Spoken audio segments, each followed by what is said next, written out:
మహారాష్ట్రలో ఈ దఫా యువ నేతలకి బోల్డ్ అంతమందికి సీట్లు ఇచ్చారు. మనకు ఆంధ్రప్రదేశ్ లాంటి చోట్ల కొత్తగా ఎట్లయితే అనేక మంది కొత్త వాళ్ళు గెలిచారో అట్లాంటి అవకాశం ఇప్పుడు మహారాష్ట్రలో ఉంది.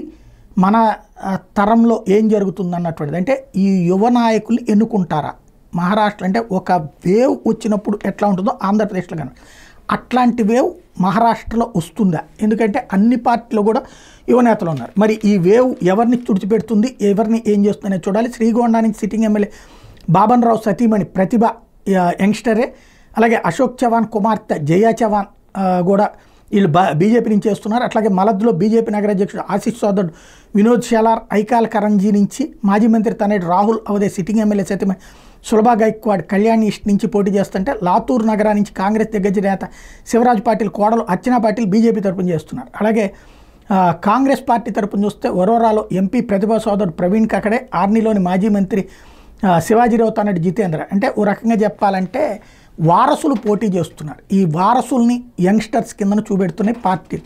వారసత్వం నచ్చదు అని చెప్పేటటువంటి భారతీయ జనతా పార్టీ కూడా ప్రతిభాధారం పేరుతో వారసులకి సీట్లు ఇచ్చినటువంటి నేపథ్యంలో మహారాష్ట్ర ఎన్నికల్లో యువరక్తపు ఓటర్లు ఈ యువనేతల్ని ఎన్నుకుంటారా లేదనేది చూడాలి.